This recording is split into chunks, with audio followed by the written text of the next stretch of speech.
New year celebrations తర్వాత వచ్చే వారం నుంచి వారణాసి టీం మళ్లీ షూటింగ్తో బిజీ కాబోతోంది. జూన్లోగా మహేష్ బాబు చేయాల్సిన టాకీ పార్ట్ షూటింగ్ మొత్తం కాబోతోంది. సో కొంత ప్యాచ్ వర్క్స్, సాంగ్స్ షూటింగ్స్ మాత్రమే జూన్ తర్వాత పెండింగ్ ఉండే ఛాన్స్ ఉంది. సో జూలై నుంచి super star Mahesh Babu free అవ్వబోతున్నాడు. అయితే వారణాసి తర్వాత కనీసం 5 నెలలు మహేష్ బాబు సినిమాలకు దూరంగా ఫ్యామిలీతోనే టైం స్పెండ్ చేయబోతున్నాడు. కాకపోతే ఆ తర్వాత అంటే 2027 జనవరి నుంచి మాత్రం మరో సినిమాతో బిజీ కాబోతున్నాడు. ఇంతకా మూవీ ఏంటి? తన నెక్స్ట్ ప్రాజెక్ట్ ఏంటి? ఈ ప్రశ్నకు మ్యాన్ ఆఫ్ మాసెస్ ఎన్టీఆర్ దగ్గర ఒక సమాధానం ఉంది. రెబల్ స్టార్ ప్రభాస్ దగ్గర మాత్రం ఒకటి కాదు, ఏకంగా 2 సమాధానాలున్నాయి. ఇంతకీ సూపర్ స్టార్ ఫ్యూచర్ ప్రాజెక్ట్ గురించి ప్రభాస్, ఎన్టీఆర్ దగ్గర ఎందుకు ఆన్సర్ ఉంది? ఏంటా లింక్? Have a look.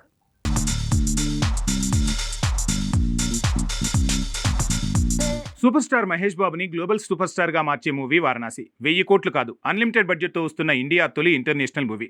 అలాంటి ఈ సినిమా టాకీ పార్ట్ షూటింగ్ జనవరిలో పూర్తవచ్చు. ఆ తర్వాత ఏంటనే ప్రశ్నకి మహేష్ దగ్గర 3 ఆప్షన్స్ ఉన్నాయి. అవే సందీప్ రెడ్డి వంగ, ప్రశాంత్ నీల్, సుకుమార్ అని ప్రచారం జరిగింది. అయితే వారణాసి మూవీ షూటింగ్ తర్వాత కనీసం 5 నెలలు మహేష్ బాబు చిన్న బ్రేక్ తీసుకోబోతున్నాడు. మోస్ట్లీ 2027 జనవరిలోనే తన కొత్త ప్రాజెక్ట్ పట్టాలెక్కించాలని అనుకుంటున్నాడు. అయితే మహేష్ బాబు నెక్స్ట్ మూవీ ఎవరితో అన్న ప్రశ్నకు సమాధానం ముందుగా ఎన్టీఆర్ దగ్గరుంది. రెబల్ స్టార్ దగ్గర అయితే ఇదే ప్రశ్నకు 2 సమాధానాలున్నాయి. ఎందుకంటే తను చేస్తున్న 2 సినిమాల రిజల్ట్ మీదే Mahesh Babu future movie fate ఆధారపడి ఉంది.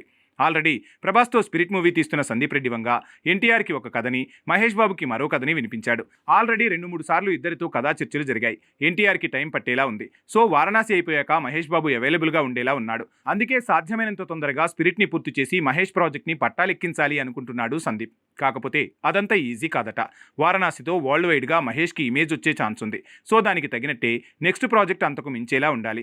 అది తేలాలంటే సందీప్ తన స్పిరిట్ మూవీతో బాక్సాఫీస్ని ఓ రేంజ్లో షేక్ చేయాలి. ఎలాగైతే అఖండ 2 హిట్ అయితే బన్నీతో బోయపాటి సరైనోడు 2 ఉంటుందన్నారు, ఇక్కడ స్పిరిట్ హిట్ అయితేనే సందీప్తో మహేష్ సినిమా అంటున్నారు. ఇదే కాదు, కల్కి 2 కూడా వచ్చి వండర్స్ చేస్తేనే దాన్ని తీసే నాగశ్విన్కి మహేష్ బాబు ఇంటి డోర్ తెరుచుకుంటుంది. విచిత్రం ఏంటంటే ఎన్టీఆర్తో డ్రాగన్ తీస్తున్న ప్రశాంత్ నీల్కి కూడా ఇలాంటి ఆఫరే ఇచ్చాడట మహేష్. సో డ్రాగన్, స్పిరిట్, కల్కి 2 హిట్ అయ్యేదాన్ని బట్టే ఆ ముగ్గురు దర్శకులకు కాబోయే గ్లోబల్ సూపర్ స్టార్ ఆఫర్ అందుతుంది. కాబట్టి వారణాసి తర్వాత 5 నెలల టైం తీసుకుని స్పిరిట్, డ్రాగన్ రిజల్ట్ని బట్టి మహేష్ ఒక నిర్ణయానికి రావచ్చనే ప్రచారం జోరందుకుంది.